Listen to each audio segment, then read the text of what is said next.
안녕하세요. 사건 이슈 채널 구독, 좋아요, 알림 설정 꼭 눌러주세요. 추석 전날 밤 핸드폰이 울렸어요. 단톡방 알림이었는데 처음엔 그냥 명절 인사 메시지인 줄 알았답니다. 그런데 손가락을 밀어 올리다가 멈추고 말았죠. 화면 가득 펼쳐진 건 우리 혜원이 모의고사 성적표였거든요. 15년째 한복 대여점을 꾸리며 혼자 딸을 키웠어요. 전주 한옥마을 골목 안쪽 쪽빛 저고리와 다홍치마가 걸린 작은 가게. 새벽이면 원단에 밴 습기를 닦아내고 저녁이면 재고 장부를 정리하는 게 하루의 시작이고 끝이었죠. 혜원이는 그 가게 한쪽 구석에서 숙제를 했답니다. 좁은 접이식 책상에 앉아 손님이 오면 고개를 들고 꾸벅 인사하고, 아이가 고3이 된 봄, 저는 한복 대여 비수기 때 모아둔 돈으로 고벅 인사드립니다. 혜원이는 그 가게에 못 왔죠. 저는 한복 대여 비수기 때 모아둔 돈을 고리를 기면서요. 저는 한복 대여 비수기 때 꾸벅 인사하고 과외 선생을 붙여줬거든요. 사촌 언니 윤정자, 그의 아들 민준이라는 청년이었죠. 서울에서 대학 다니는 아이니 믿어도 된다고 언니가 직접 소개를 해줬답니다. 정자 언니는 올해 65이에요. 친척 모임이면 늘 상석 가까이 앉아 아들 자랑을 명절 선물처럼 꺼내놓는 분이었죠. 웃음을 앞에 달고 말끝에 살짝 가시를 씹는 그 말투가 저는 그냥 언니 스타일이려니 했거든요. 그날따라 모임 분위기가 달랐어요. 언니가 밥상머리에 앉자마자 혜원이를 향해 물었답니다. 혜원이는 이번 모의고사 잘 봤어? 민준이가 잘 가르쳐주던? 혜원이가 밥그릇에서 눈을 들지 않더군요. 조용히 숟가락을 내려놓고 화장실 간다는 말도 없이 자리에서 일어났어요. 뭔가 이상했답니다. 아이가 화장실 문을 닫는 소리가 들렸는데 그 소리가 유난히 작더군요. 꼭 소리를 내지 않으려는 것처럼. 그때는 그게 무슨 의미인지 몰랐어요. 언니가 그냥 또 한마디 한 거라고, 혜원이도 그냥 자리를 피한 거라고만 생각했거든요. 진짜 일은 그 다음부터였죠. 혜원이가 자리를 비운 게 5분이 됐을 때였답니다. 슬그머니 일어나 화장실 쪽으로 향했죠. 문 앞에서 멈췄거든요. 안에서 소리가 났답니다. 작은 소리였죠. 코를 훌쩍이는 소리. 그것도 최대한 숨기려는 듯한. 문을 두드리지 못했답니다. 손이 올라갔다가 내려왔죠. 문고리 앞에서 그냥 서 있었거든요. 뭐라고 해야 할까요? 두드리면 아이가 더 무너질 것 같아서. 한참 뒤에 혜원이가 스스로 문을 열었답니다. 눈가가 빨갛더군요. 저를 보자마자 괜찮아 하고 먼저 말했죠. 괜찮다는 말을 제가 해줘야 하는데 아이가 먼저 하더군요. 거실로 돌아오니 언니가 자리를 둘러보며 말을 꺼냈답니다. 혜원이 어디 갔어? 밥도 안 먹고. 화장실이요. 짧게 대답했거든요. 언니는 고개를 끄덕이더니 국그릇을 당기면서 덧붙였죠. 민준이 말로는 혜원이가 수학을 많이 힘들어한다던데 이과 가려면 좀 빡세게 해야 할 텐데. 그 말이 밥상 위에 떨어졌어요. 아무도 받아내지 않은 채로. 친척들이 하나 둘 시선을 내리깔더군요. 그 사이에서 저는 숟가락을 놓지 않았답니다. 손잡이를 꽉 쥔 채로. 참았거든요. 또. 언니가 저러는 게 어제 오늘 일이 아니잖아요. 혜원이가 중학교 때부터였죠. 성적이 나올 때마다, 명절마다, 모임마다. 언니의 입에서 우리 아이 이름이 나오면 늘 비교가 따라왔답니다. 처음엔 흘려들었답니다. 언니도 그냥 하는 말이겠거니. 근데 혜원이가 크면서 달라지더군요. 명절 전날이면 아이가 배가 아프다고 했거든요. 실제로 아팠을 거예요, 배가. 그래도 갔답니다. 안 가면 또 말이 나오니까. 술래는 왜 안 왔어? 혜원이는 왜 안 데려왔어? 가도 말, 안 가도 말. 그러니까 매번 갔죠. 그날도 그렇게 버티고 있었거든요. 언니의 말이 지나가길 기다리면서. 파도가 오면 잠깐 숨을 참고 지나가면 다시 숨을 쉬는 것처럼 그게 제가 명절을 견뎌온 방식이었답니다. 식사가 끝나갈 무렵이었죠. 핸드폰이 울리기 시작했거든요. 처음엔 한 번, 그 다음엔 연달아. 친척 단톡방이었답니다. 알림이 멈추질 않더군요. 화면을 열었거든요. 손가락이 말을 안 듣더군요. 스크롤을 올리는데 사진이 하나 올라와 있었거든요. 혜원이 이름이 적힌 종이였답니다. 수능 모의고사 성적표, 과목별 점수가 다 찍혀 있었죠. 올린 사람은 언니였답니다. 이상했답니다. 이 사진이 어디서 난 건지. 성적표를 제가 언니한테 보여준 적은 없거든요. 혜원이도 그럴 아이가 아니고. 그때 혜원이가 제 팔을 잡더군요. 낮은 목소리로 말했죠. 엄마, 민준 오빠한테 보여준 거야. 과외 때. 이번 시험 어떻게 봤냐고 해서. 사진 찍는 건 몰랐어. 아이 손이 차가웠답니다. 손끝이 얼음 같더군요. 저는 핸드폰을 내려다 보았답니다. 단톡방에는 벌써 댓글이 달리고 있었거든요. 이대로는 안 됐죠. 그건 알았답니다. 근데 어떻게 해야 하는지는 그 순간엔 몰랐어요. 단톡방 알림이 멈추질 않더군요. 진동이 손바닥 안에서 계속 울렸답니다. 혜원이는 제 옆에 서서 아무 말도 못했죠. 화면을 다시 보고 말았죠.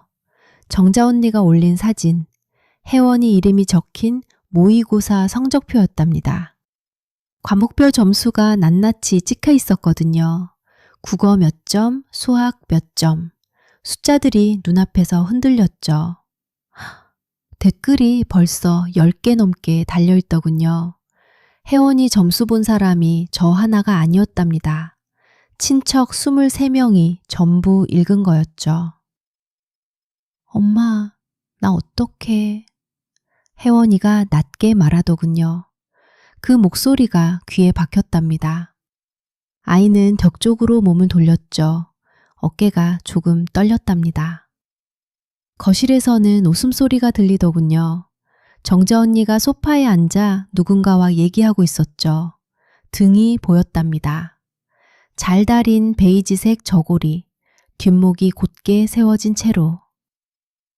저는 수첩을 꺼냈답니다.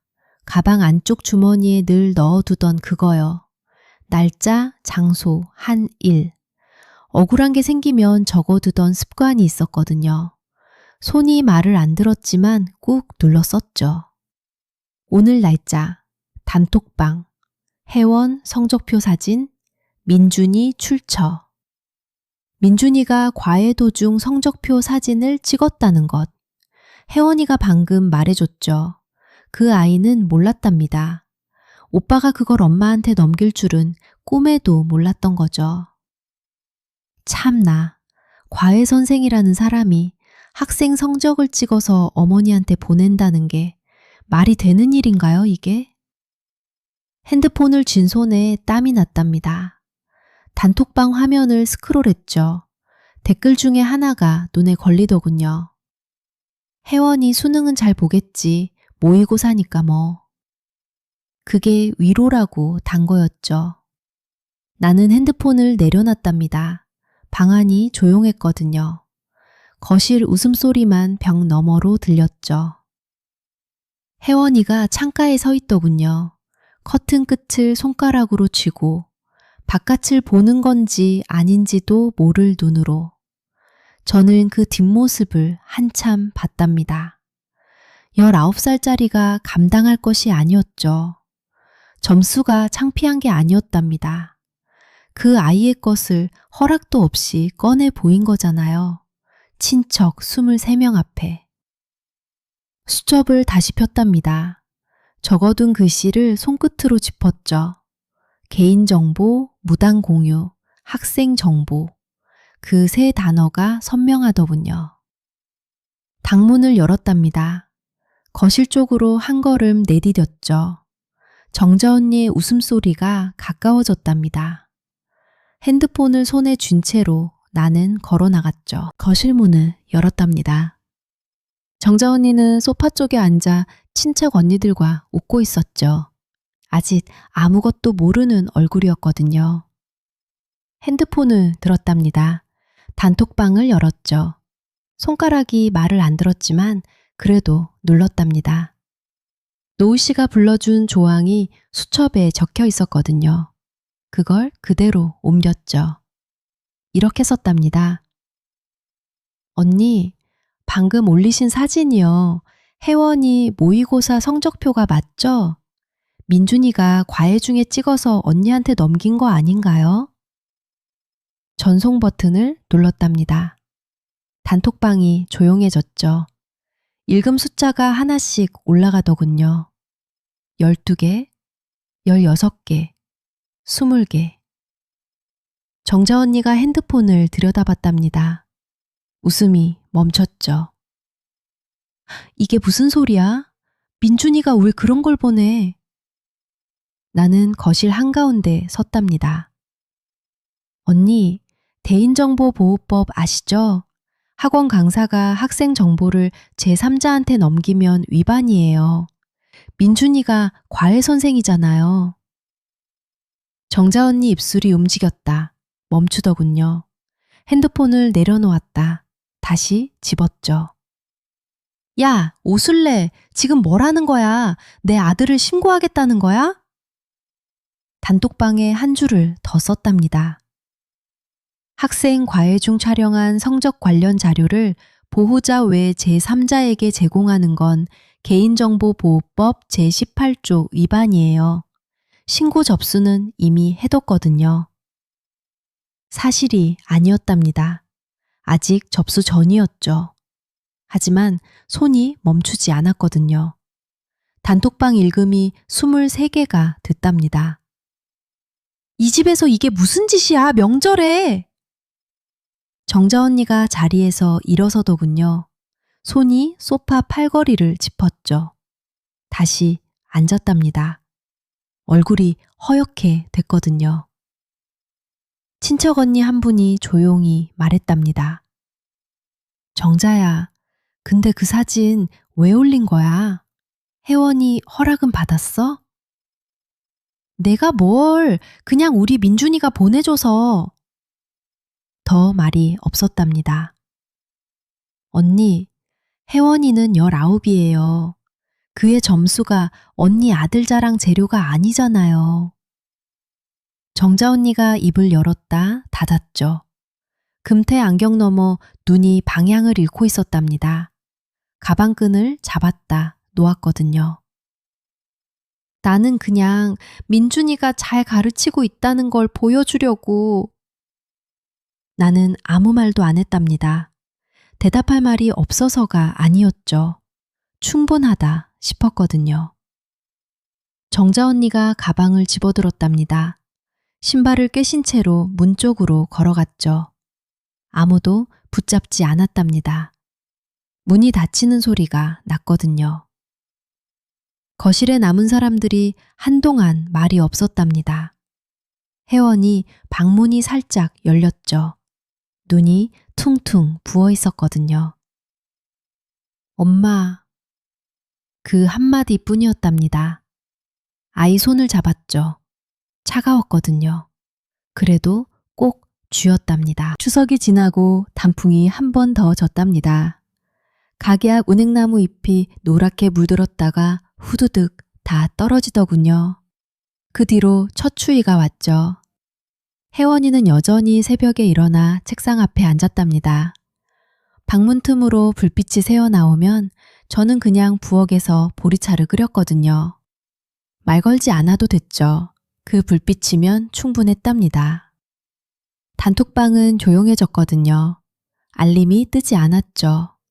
누가 먼저 나갔는지는 확인하지 않았답니다. 확인할 마음이 생기지 않았거든요. 가게 일은 그대로였답니다. 한복 치마를 걸고 고름을 정리하고 손님이 오면 거울 앞에 세웠죠. 15회 동안 해온 일이었거든요. 손이 먼저 움직이더군요. 그 추석일은 가끔 생각났답니다. 식탁 위의 핸드폰 화면, 거실에 퍼지던 침묵. 근데 이상하게도 오래 붙들고 있지는 않았거든요. 붙들 이유가 없었죠. 그날 저녁이었답니다. 셔터를 내리려는데 혜원이가 가게 앞에 서 있더군요. 교복 위에 점퍼를 걸치고 손에 편의점 봉지를 들고 있었죠. 삼각김밥 2개랑 따뜻한 캔 음료. 엄마 것도 샀다고 했거든요. 엄마, 오늘 좀 일찍 끝났어. 셔터 열쇠를 쥔 손이 잠깐 멈췄답니다. 아이 얼굴을 봤죠. 웃고 있었거든요. 눈이 좀 가늘어지는 그 웃음. 어릴 때부터 그랬답니다. 같이 셔터를 내렸답니다. 캔 음료가 따뜻했거든요. 바람은 차가웠죠. 그걸로 됐답니다.